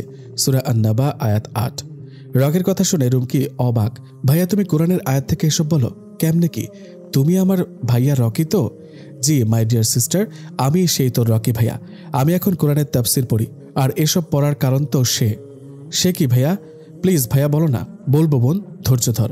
তুই জানিস ধৈর্যের ফল সবসময় মিষ্টি হয়। আল্লাহ পাক বলেছেন, নিশ্চয় আল্লাহ ধৈর্যশীলদের সাথে আছেন। সূরা বাকারা আয়াত ১৫৩। রকির এত সুন্দর কথায় রুমির মুখে ফুটে উঠল এক চিলতে হাসি, যা ভাই বোনের সম্পর্ককে অনেক মজবুত করে তোলে। ইনশাআল্লাহ ভাইয়া, আমি ধৈর্য ধরে থাকবো। জানতে হবে আমার পচা ভাইটা কেমনে এত ভালো হলো। এদিকে সালাম বিনিময় করে জলিল সাহেব আর তার স্ত্রী ভেতরে গেলেন। তাহের খান পরিচয় করে দিল আফনানের মায়ের সাথে। তাদের বসতে দিয়ে তাহের খান আপ্যায়নের জন্য মেয়েকে তাড়া দিতে গেলেই দেখে সব রেডি। কখনো কেউ আফনানের কোনো কাজে কুট ধরতে পারবে না। কথা বলার আগেই সব রেডি রেখে দেয়, মনে হয় যেন ম্যাজিক ওম্যান। খাবারের আইটেম আর ডেকোরেশন দেখে জলিল সাহেবের স্ত্রী চোখ ছানা বড়া হয়ে গেল। তিনি খাবেন নাকি দেখবেন বুঝতে পারছেন না। জলিল সাহেব ভ্রু কুঁচকে বলল, কি মিথ্যা বলেছিলাম আমি? এখন নিজে চোখে দেখলা তো? রকির মা ভাষা হারিয়ে ফেলছেন, কি বলবেন। তার ড্যাব ড্যাব করে তাকানো দেখে আফনানের বাবা ভয় পেয়ে গেলেন, খাবারে কোনো রকম কিছু হলো কিনা। না না না, আমার মা আফনানের খাবারে কোনো প্রকার ১৯ থেকে ২০ হবে না ইনশাল্লাহ।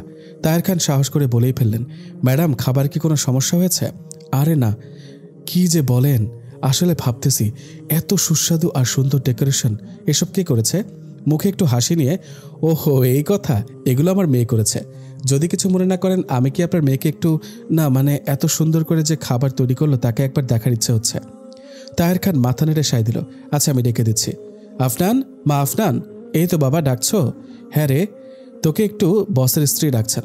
বাবা তুমি তো জানো আমি নতুন মানুষের সামনে যেতে লজ্জা পাই, আর তারপরও আবার ওখানে নন মাহারামও আছে, আমি যেতে পারবো না বাবা। আফনান কখনো বাবার কথার অবাধ্য হয়নি, আজ প্রথম। আর ওর বাবা আজ প্রথম ওকে জোর করে বলেছে, দেখ মা তুই না গেলে। আফনান ওর বাবার মুখের দিকে তাকালো আর অসহায়ের মতো ছাপ দেখতে পেল। মনে মনে আফনান ভাবলো, বাবাকে কষ্ট দিয়ে ফেললাম না তো? না না, এটা কি করছি। সরি বাবা, কষ্ট পেও না। তবে একটা শর্ত, আমি কিন্তু পর্দা করে যাব। আচ্ছা মা, তবুও তুই আয়। আফনান কিচেন থেকে সোজা নিজের রুমে চলে গেল আর ওয়ার্ড্রোব থেকে রানী গোলাপে একটা গাউন বের করে সেটা পরে নিল। ও কখনো ছোট হাতার পোশাক পরে না। গাউনের সাথে একটা হিজাব পরে নিল। আফনানকে খুব সুন্দর মানিয়েছে রানী গোলাপি গাউন আর হিজাবে। আফনান এক পা করে সামনে যাচ্ছে, সাথে তিশাকেও নিয়ে গেল। ওর একা লজ্জা লাগছে। আফনান তাদের সামনে গিয়ে মাথা নিচে করে আসসালামু আলাইকুম ওয়া রাহমাতুল্লাহি ওয়া বারাকাতুহু বলল। আর জলিল সাহেব ও তার স্ত্রী আফনানের দিকে তাকাতে তাকাতে ওয়ালাইকুম আসসালাম বলতে বলতে দাঁড়িয়ে গেল আর বলল, মাশাআল্লাহ, অপূর্ব, এত সুন্দর আল্লাহ সৃষ্টি, সত্যি কি বলবো। আফনান লজ্জা পেল, কি করবে বুঝতেও পারছে না। আর এসেই চলে যাওয়াটা খারাপ দেখায়, তাই মাথা নিচু করে সেখানে ঠায় দাঁড়িয়ে রইল। রকির মা আফনানের দিকে অপলক মিনিট খানেক তাকিয়ে রইল, পরে হাত বাড়িয়ে, এসো মা আমার পাশে বসো। আফনান মাথা নিচু করেছে তো করেছে, এই প্রথম কারো সামনে আসছে। হাত পা ভেতর থেকে ঠকঠক করে কাঁপছে, মনে হচ্ছে যেন বাঘ সামনে, কখন টপ করে গিলে নেবে। আফনানের হাতটা আলতো করে ধরে, মা তোমার নাম কি? আস্তে করে মিষ্টি সুরে, আমার নাম আফনান। মাশাআল্লাহ, খুব সুন্দর। আফনানের ভয় রকির মায়ের চোখে পড়ল। সে বুঝতে পারল নতুন মানুষের সামনে আসছে, তাই হয়তো ভয় পাচ্ছে। তাই তিনি আফনানকে যেতে বললেন, তুমি এখন আসো মা। আফনান সালাম জানিয়ে চলে গেল আর জলিল খান ও তার স্ত্রী আফনানের চলে যাওয়ার দিকে অপলক তাকিয়ে রইল আর ভাবছে, কোনো দিক থেকে কম নেই, যেমন রূপ তেমন গুণ আর মিষ্টি একটা কণ্ঠ। তাহেরের ঘরে যেন একটা পূর্ণিমা চাঁদ, যা অন্ধকারে শুধু আলোই ছড়াবে। খানিক সময় পর তারা বিদায় জানিয়ে বাড়ির উদ্দেশ্যে রওনা হলো। এদিকে রকির বন্ধুরা রকির এহেন পরিবর্তন দেখে একে অপরকে বলাবলি করছে, আচ্ছা ওর এই পরিবর্তনের পেছনে কি কোনো হাত আছে? কিন্তু হাত যদিও থাকবে, আমরা তো ওর বন্ধু, কই কখনো তো তেমন কিছু চোখে পড়েনি। জুয়েল বলে উঠল, শোন জয়, আমার মনে হয় ও নাটক করছে। ও নিজে নিজে হয়তো এমন করছে। কথায় আছে না, উপরে ফিটফাট ভেতরে সদরঘাট, বলে অট্টহাসিতে হাসতে লাগলো। আচ্ছা জয়, এক কাজ করি, শোন, আমরা আজ ওকে ট্রিট দেব, আর সেখানে সবকিছুর আয়োজন করব, দেখি ও কি করে। জুয়েল তার আগে ওকে কল করে জেনে নিতে হবে ও ট্রিট নিবে কিনা। যেই কথা সেই কাজ, রকিকে কল দিল। রকি ফোন হাতে নিয়ে আসসালামু আলাইকুম। সালাম শুনে জবাব না দিয়ে, কিরে তুই কি সত্যি সত্যি পাল্টে গেলি নাকি? আমরা যে তোর আদৌ বন্ধু ছিলাম মনে তো হয় না? রকি কিছুটা দম নিয়ে ধমকে সুরে বলল, কিরে আজকাল কি তুই কানেও কম শুনিস? জুয়েল খানিক চুপ থেকে, কেন দোস্ত, এমন মনে হলো কেন? আবার প্রশ্ন করছিস কেন এমন মনে হলো? সালাম দিয়েছি, সালামের জবাব দিলি না কেন? তুই জানিস সালাম দেওয়া প্রত্যেক মুসলমানের বৈশিষ্ট্য। আমাদের নবী রাসূলুল্লাহ সাল্লাল্লাহু আলাইহি সাল্লাম সালামের ব্যাপক প্রচার ও প্রসার ঘটাতে বলেছেন।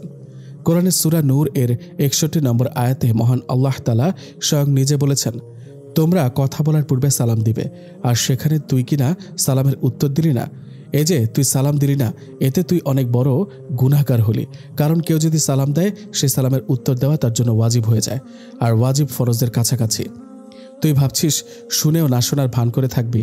শোন, এতে আমার কিচ্ছু হবে না, বরং তুই আল্লাহ ও রাসূলের নির্দেশ অমান্য করে গুনাহগার হলি। জুয়েল ফোনের ওপাশে নির্বাক শ্রবণকারীর মতো হয়ে রকির কথাগুলো শুনে যাচ্ছে। পাশ থেকে জয় বলে উঠল, কিরে অনেকক্ষণ থেকে চুপ করে কি শুনছিস? রকি আরও কেউ পাশে আছে বুঝতে পেরে, ও তাহলে তোরা সবাই একসাথে আছিস তাই না? জুয়েল রকির কথার উত্তর না দিয়ে আস্তে করে ওয়ালাইকুম আসসালাম বলে বলল, দোস্ত ভুল হয়েছে, পরবর্তীতে সালামের জবাব দিব। কিন্তু যে জন্য ফোন দিয়েছি সেটা শোন, অনেকদিন তোর সাথে আড্ডা হয় না, আজ একটু আসবি? আমরা বন্ধুরা মিলে ভাবছি তোকে ট্রিট দেব। প্লিজ দোস্ত, না করিস না, প্লিজ প্লিজ, আমাদের এতদিনের বন্ধুত্ব, প্লিজ কথাটা রাখ। রকি খানিকটা চুপ থেকে ভাবতে লাগলো, না, ওদের কথা ফেলেও দেওয়া যায় না, তবে ওদেরকে দিন বোঝানোর সুযোগটা দেখি কাজে লাগাতে পারি কিনা। কিরে দোস্ত, চুপ করে রইলি যে, কিছু বল। ইনশাআল্লাহ আমি যাব। সবাই খুব খুশি হলো। আর এদিকে ওরা রকি আগে যেগুলো নেশা সেবন করত সব কিছুর বন্দোবস্ত করবে বলে সিদ্ধান্ত নিল। ওরা ভাবছে রকির এসব পছন্দের জিনিস সামনে দেখলে নিশ্চয়ই লোভ সামলাতে পারবে না, আর তখনই বুঝতে পারবো ও আদৌ কি আসল নাকি নকল। এদিকে রকির মা বাবা খুব খুশি মনে বাসায় ফিরল। দরজার বেল বাজাতেই আলেয়া খুব খুশি মনে বলল, আইসান আপনারা স্যার, মুই তো মনে করছিলাম আইজগো থাককেই যাবেন। রকির মা মুচকে এসে, ঠিক বলেছিস, থাকলেই আমার মনটা খুব শান্তি পেত। রুমকি দৌড়ে এসে, কেন আম্মু এমন কথা বললে কেন? আগে আমাদের ফ্রেশ হতে দে, পরে বলি। আচ্ছা যাও আম্মু। এদিকে আফনান ওর বাবার কাছে গিয়ে, বাবা তোমার বস আর তার স্ত্রী কি পৌঁছে গেছে? জিজ্ঞেস করেছ? না রে মা, জিজ্ঞেস করা হয়নি। আচ্ছা তাহলে কল করে জেনে নাও বাবা। তাহের সাহেব কল দিল। জলিল খান ফোনের ওপর তাহের সাহেবের নাম্বার ভাসতে দেখি জিভে কামড় দিয়ে তার স্ত্রীকে উদ্দেশ্য করে, সর্বনাশ, আমরা যে পৌঁছে গেছি অনেক আগেই, সেটা তো জানানো হলো না, তুমি একটু মনে করলে না, এখন তারা কল দিয়েছে। আহা, তুমি বকবক না করে আগে কল রিসিভ করো, কেটে যাবে তো। কল রিসিভ করার সাথে সাথে দুইজন একসাথেই আসসালামু আলাইকুম বলল। মনে হলো যেন দুইজনে সালাম নিয়ে প্রতিযোগিতা নেমেছে। আবার দুইজন একসাথে ওয়ালাইকুম আসসালাম বলে হাসি দিল। আর আফনানের বাবা জিজ্ঞেস করলো, আপনারা ঠিক সময় পৌঁছে গেছেন তো বস? হ্যাঁ রে, আলহামদুলিল্লাহ, আল্লাহর রহমতে রাস্তায় কোনো জ্যাম পড়েনি, অল্প সময় এসে গেছি। তবে তাহের সরি, তোমাকে সময় মতো জানাতে পারিনি। আসলে আমার মেয়েটা তোমার বাড়ির গল্প শুনতে বায়না ধরলো তো, আর তাতেই। কথা শেষ করতে না দিয়ে, আপনি আমাকে সরি বলছেন কেন স্যার? আপনি আমার বস, আমার তো দায়িত্ব আপনার খোঁজ নেওয়া, দয়া করে এভাবে বলবেন না। খানিক সময় কথা বলার পর কেটে দিল। আর তখনই রকি এসে বলল, আব্বু আম্মু আমি একটু বের হব, আমার আসতে দেরি হলে তোমরা রাতে খেয়ে নিও। এই ভর সন্ধ্যায় তুই কোথায় বের হচ্ছিস? বাবা মা অসহায় সুরে বলল। রকি বুঝতে পারছে মা কিসের চিন্তা করছে, আর সেটা করাটাই তো স্বাভাবিক। কয়দিনই বা হলো রকি ভালো হয়েছে। মায়ের কাছে গিয়ে বসে কাঁধে মাথা রেখে বলল, আম্মু তুমি জানিয়ে টেনশন করছো, আমি সেসব কিছুই করব না, আমি জাস্ট একটা কাজে যাব আর আসব। বলছি একটু দেরি হতে পারে। আচ্ছা বাবা যা, তবে মনে রাখিস আমি কিন্তু অপেক্ষায় থাকবো, তুই আসবি তারপরে খাবো ইনশাল্লাহ। রকি ইনশাল্লাহ বলে সালাম দিয়ে ড্রাইভারকে ডেকে গাড়ি নিয়ে বের হলো। পথে যেতে যেতে ঈশা সালাতের সময় হয়েছে, আর সামনে একটা মসজিদে পড়ল। দেরি না করে গাড়ি থামিয়ে রকি ড্রাইভারকে সাথে নিয়ে ঈশার সালাত জামাতে আদায় করে নিল। আগে যদিও ড্রাইভার নামাজ পড়তো, তবে 5 ওয়াক্ত পড়া হতো না, এখন 5 ওয়াক্তই পড়া হয় রকির জন্য।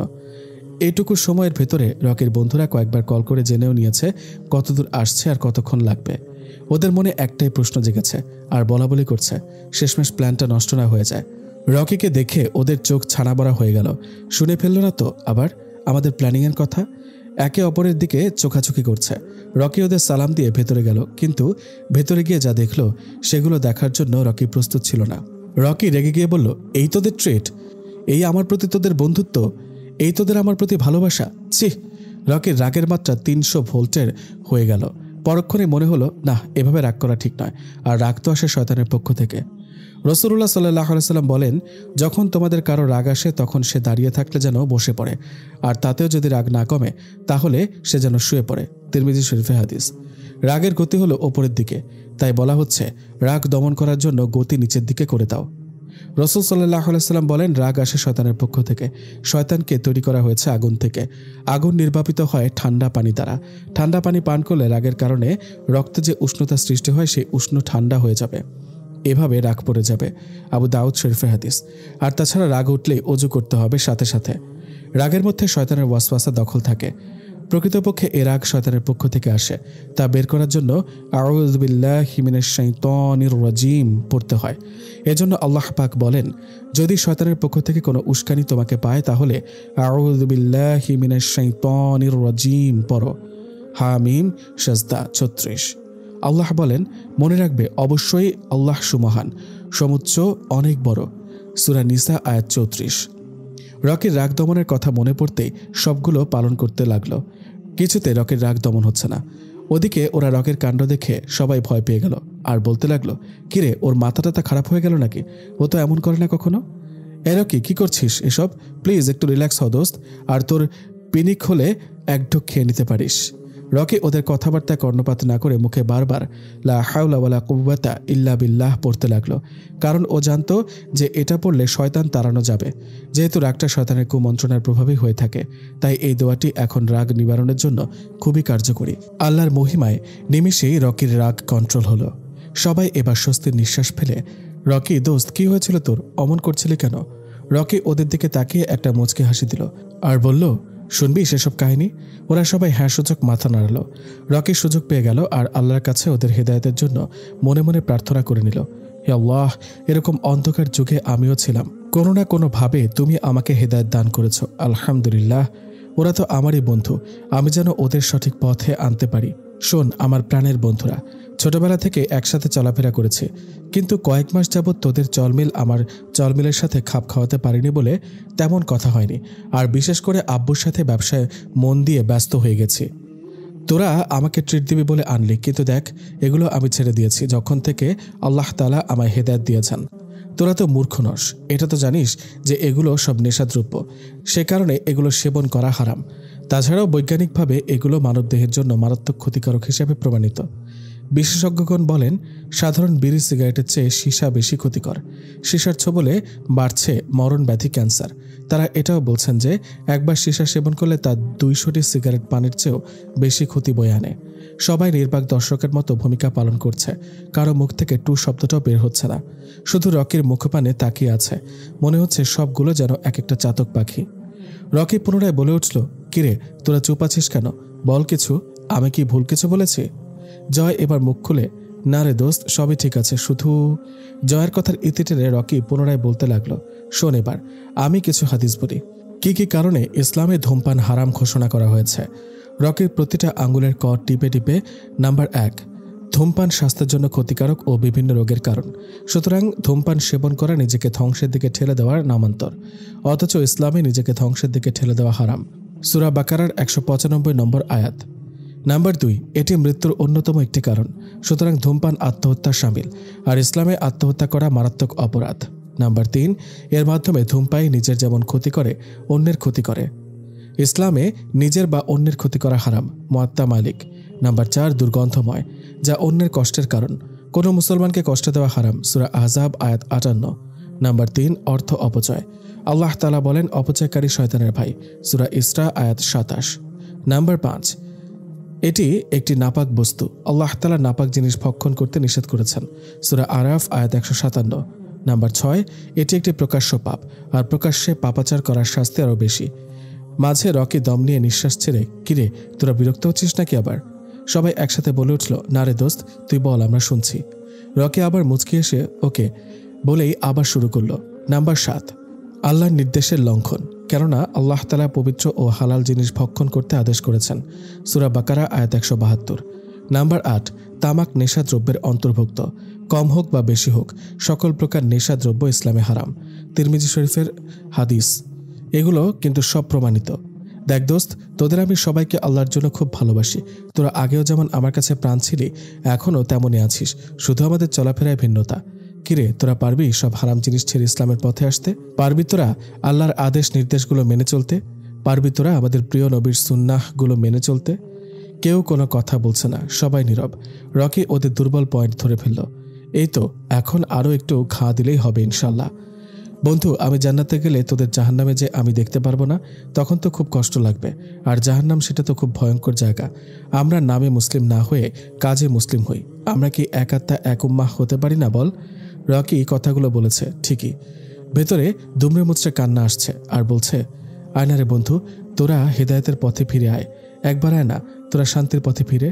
জুয়েল, জয়, রানা, তুহিন ওরা রকের হাত দুটো ধরে, দোস্ত আমাদের ক্ষমা করে দিস, আমাদের ভুল হয়ে গেছে রে, তোর মতো একটা বন্ধু পাওয়া সত্যি ভাগ্যের ব্যাপার রে, বলেই হাউমাউ করে কান্না শুরু করে দিল। আর বলল, আমরা এসব কিছু আজ থেকে ছেড়ে দিলাম, আর কখনো এগুলো সেবন তো দূরে থাক, কাউকে সেবন করতে দেখলেও বাধা হয়ে দাঁড়াবো আর বোঝাবো। যদিও আমরা তোর মতো পারবো না রে বন্ধু। রকি খুশিতে আত্মহারা হয়ে গেল, আল্লাহর কাছে লাখো কোটি শুকরিয়া জানালো। সবাই এক এক করে রকের কাছে শুকরিয়া জানিয়ে, আচ্ছা দোস্ত, তাহলে এখন আমরা সবাই যাই, পরে আবার দেখা হবে, আর ফোনে তো কথা হবে। রকে ওদের কথা শুনে ভ্রম কুচকিয়ে, এভাবে বললে তো হবে না। সবাই রকের কথা শুনে থমকে গেল আর বলল, ও মা, তাহলে কেমনে বলবো? রকি আবার বক্তৃতার ন্যায় বক্তৃতা দিতে লাগলো। শোন, তোরা যে বললি যাই, এটা মুসলমানের কোনো কথা না। আবার বললি ফোনে তো কথা হবে, এইটা তোরা এত শিওর হয়ে বললি কেমনে? জয় কিছুটা এগিয়ে বলল, মানে কি বলছিস তুই, বুঝিয়ে বল। ইনশাআল্লাহ, আমি সেজন্যই বলছি, এভাবে বললে হবে না। এবার শোন, কারো কাছে যদি যাই, ধর তোরা আমার বাড়িতে গেলি, নিশ্চয়ই সালাম দিয়ে আমার বাড়িতে যাবি, আবার ঠিক তেমন করেই যখন ফিরবি সালাম দিয়ে ফিরবি। এটাও একটা সুন্নাহ। আমাদের নবী সাল্লাল্লাহু আলাইহি ওয়াসাল্লাম সালামের ব্যাপক প্রভাব ঘটাতে বলেছেন। এই কথাটা আমি তোদের আর কতবার বলবো বল? তারপর আবার বললি ফোনে তো কথা হবে। ফোনে কথা হবে কার নির্দেশে? নিশ্চয় আল্লাহর। তাই ওভাবে না বলে বলবি, ফোনে তো কথা হবে ইনশাআল্লাহ, মানে আল্লাহ যদি চান। কথা যে বলবি সেটা তো ভবিষ্যতে, তাই কোনো কাজ ভবিষ্যতে করতে চাইলে আমরা যেন বলি ইনশাআল্লাহ। রাসূলুল্লাহ সাল্লাল্লাহু আলাইহি ওয়াসাল্লাম একবার ইনশাআল্লাহ বলতে ভুলে গিয়েছিলেন, সেজন্য তার কাছে 15 দিন ওহী পাঠানো বন্ধ ছিল। তাহলে কি এটা আমাদের জন্য কঠিন হুঁশিয়ারি নয়? রকের কথা শেষ হলে সবাই সালাম দিয়ে যেতে চাইলে রকি ওদের আবারও ডেকে নিল আর বলল, শোন দোস্ত, তোদের সবাইকে আমার গাড়িতে ড্রপ করে দেব, আর আগামীকাল শুক্রবার তোদের সবাইকে আমার বাসায় দাওয়াত। সবাই একসাথে জুম্মার নামাজ পড়বো ইনশাআল্লাহ। রকির সাথে ওরাও সবাই কণ্ঠে কণ্ঠ মিলিয়ে বলল, ইনশাআল্লাহ বলে চলে গেল। রকি বাড়ি ফিরতে ফিরতে প্রায় 11টা বাজল। এখনও সবাই রকের জন্য ওয়েট করে আছে। বিশেষ করে রকির মা ছেলেকে সাথে নিয়েই ডিনার করবেন। মায়ের মন খারাপ দেখে রুমকি রকিকে কল দিল, ভাইয়া তুই কই, এখনো ফিরছিস না কেন? এই তো পাগলি বোন আমার, এসে গেছি, দরজা খোল। রকি সোজা ভেতরে ঢুকে বলল, আম্মু আম্মু বলে মাকে জড়িয়ে ধরল। মনে হলো আজ খুব খুশি। কিরে ভাইয়া, কি কাজে গেলি? মনে হচ্ছে কাজে সফল হয়েছিস। আলহামদুলিল্লাহ আলহামদুলিল্লাহ, আমি কাজে সফল হয়েছি, আর বাকিটা বুঝবো আগামীকাল ইনশাআল্লাহ।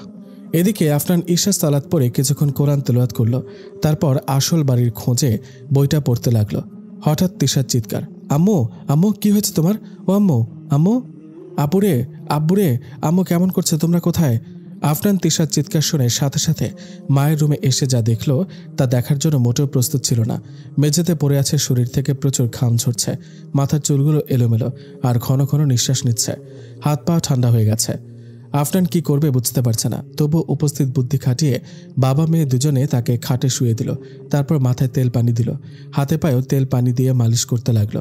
মাথার পাশে বসে মাথা আফনানের কোলে রেখে সূরা ফাতিহা, সূরা ইখলাস, সূরা ফালাক, সূরা নাস পড়ে ফুঁ দিতে লাগলো। আল্লাহর কাছে মায়ের সুস্থতার জন্য দোয়া করতে লাগলো, আর সমানে কেঁদে যাচ্ছে। আফনানের বাবা মেয়ের কান্না দেখে একা একা বিড়বিড় করতে করতে বললেন, হায় রে তিশার মা, তুমি খাঁটি সোনা চিনলে না। আজ তুমি অসুস্থ দেখে চোখের ঘুম হারাম করে পাশে বসে কাঁদছে আর দোয়া করছে যাতে তুমি সুস্থ হও, আর তুমি কিনা তাকে নিজের মেয়ে করে নিতে পারলে না। আফসোস, খাঁটি সোনা চিনলে না। হ্যাঁ, বড় জোরে নিঃশ্বাস ছেড়ে বাইরে চলে গেলেন। আস্তে আস্তে অবস্থার উন্নতি হতে লাগলো। রাত গভীর, সবাই ঘুমিয়ে গেছে, শুধু আফনান ঘুমায়নি। মায়ের মাথা কোলে নিয়ে ঘুমে চোখ ঠুলছে। হঠাৎ করে আফনানের মায়ের জ্ঞান ফিরল, আর চোখ খুলে দেখে আফনান বসে আছে, তার মাথা আফনানের কোলের উপরে। তার বুঝতে বাকি রইল না যে সে অসুস্থ হয়ে পড়েছিল, বাট এখানে কেন এভাবে? প্রশ্নগুলো নিজেই নিজেকে করছে। লক্ষ্য করলো টেবিলের ওপরে ঔষধ, তেল মালিশের বাটি, আর তার হাতে পায়েও তেলের ছাপ লেগে আছে। মাথা ঘুরিয়ে আফনানের দিকে তাকালো। কি নিষ্পাপ লাগছে মেয়েটাকে! কত সুন্দর করে আল্লাহ তোকে বানিয়েছে, কত মায়া ওই মুখে। আজ নিজে থেকে কেমন মুখ থেকে কথাগুলো বেরোচ্ছে। আজ আফনানের দিকে তাকিয়ে নিজেকে খুব অপরাধী মনে হচ্ছে, যাকে কিনা আমি দিনরাত খাটাচ্ছি, কষ্ট দিচ্ছি, আর সে কিনা আমার এত সেবা করছে। বলতে বলতে হু হু করে কেঁদে দিল। আফনান কান্নার শব্দ পেয়ে দেখে মা কাঁদছে। মা, তোমার জ্ঞান ফিরেছে? মা গো, তুমি ঠিক আছো তো? কিছু হয়নি তো তোমার মা? সমানে প্রশ্ন করে যাচ্ছে আফনান। তিশার মা আফনানের দিকে অসহায়ের মতো তাকিয়ে, তুই কি রে আফনান, তোকে আল্লাহ কোন মাটি দিয়ে তৈরি করেছেন, যে কিনা সারাদিন তোকে কত কষ্ট দেয়, তার জন্য তুই ব্যাকুল হয়ে পড়েছিস? মা, তোমার জন্য ব্যাকুল হব না তো কার জন্য হবো বলো? আমার মাকে হারিয়েছে ছোটবেলায়, মা বলে ডাকার সুযোগও হয়নি, কিন্তু তোমাকে তো মা বলে ডাকতে পেরেছি। মা ডাকটা যে কতটা প্রশান্তিময় সেটা আমি তোমায় মা ডেকে পাচ্ছি। আল্লাহ না করুক তোমার কিছু হয়ে গেলে আমি যে এই মা ডাকটাই হারিয়ে ফেলবো। তুমিই তো আমার মা, মাগো বলে আফনান হাউমাউ করে কেঁদে দিল। তিশার মা আফনানকে বুকে জড়িয়ে নিল আর বলতে লাগলো, আফনান রে, আমায় ক্ষমা করে দিস মা, তোকে অনেক কষ্ট দিয়েছি, অনেক অবহেলা করেছি, ঠিকমতো তোকে ইবাদতও করতে দিইনি। আমি নিজে তো গাফেলি, নিজেই করি না, তোকেও করতে দিইনি রে মা, আমাকে ক্ষমা করে দিস। আফনান মায়ের দিকে তাকিয়ে চোখ মুছতে মুছতে বলল, তুমি আমার মা, আর মা কি কখনো মেয়ের কাছে ক্ষমা চায়? আমাকে কষ্ট দিচ্ছ, অবহেলা করছো, এর জন্য ক্ষমা চাইবা না? ক্ষমা যদি চাইতেই হয় তোমার আমল আখলাকের জন্য আল্লাহর কাছে ক্ষমা চাও। অসহায়ভাবে মেয়ের দিকে তাকিয়ে, মারে, আল্লাহকে আমাকে ক্ষমা করবেন? করবেন না, কারণ আমি যে ক্ষমার অযোগ্য। অবশ্যই আল্লাহ তোমাকে ক্ষমা করবেন মা, আল্লাহ রাগের তুলনায় তার ক্ষমা অনেক বেশি, আমাদের প্রতি তার ভালোবাসা অনেক মা। এই যে তুমি আজ নিজের ভুল বুঝতে পেরেছ, এসব কিন্তু আল্লাহর দয়াতেই হয়েছে, না হলে তুমি বুঝের আগে আমি কি তোমার সেবা করিনি, তোমার কথা শুনিনি বলো? আর আজকে কেন তুমি নিজের ভুল বুঝলা? এটা তো আল্লাহরই কৃপা, উনি চেয়েছেন বলেই তুমি আজ নিজের ভুল বুঝতে পেরেছ, না হলে এটা কোনোদিনও সম্ভব ছিল না। মহান আল্লাহ পাক পবিত্র কোরআনে বলেছেন, তোমরা আল্লাহর কাছে ক্ষমা প্রার্থনা করো, নিশ্চয়ই আল্লাহ ক্ষমাশীল দয়ালু। সূরা মুজাম্মিল আয়াত 20। যেখানে স্বয়ং আল্লাহ কোরআনে বলেছেন ক্ষমার কথা, সেখানে আমরা কি মা? তুমি তাওয়াক্কুলের সাথে আল্লাহর কাছে ক্ষমা চাও, ইনশাআল্লাহ আল্লাহ তোমায় ক্ষমা করবেন। মহান আল্লাহ পাক কোরআনে আরও বলেছেন, যে গুনাহ করে কিংবা নিজের অনিষ্ট করে অতঃপর আল্লাহর কাছে ক্ষমা প্রার্থনা করে, সে আল্লাহকে ক্ষমাশীল ও করুণাময় পায়। সূরা আন-নিসা আয়াত 110। তুমি এখন অনুতপ্ত হয়ে তওবা করে আল্লাহর কাছে ক্ষমা চাও, মা, আল্লাহ তোমাকে ক্ষমা করবেন ইনশাআল্লাহ। তিশার মা পলক্ষীনভাবে আফনানের মুখের পানে চেয়ে আছে, শুধু কথাগুলো শ্রবণ করছে আর বলছে, তোর মা খুব ভাগ্যবান রে আফনান, যার গর্ভে তুই ছিলি সে খুব লাকি।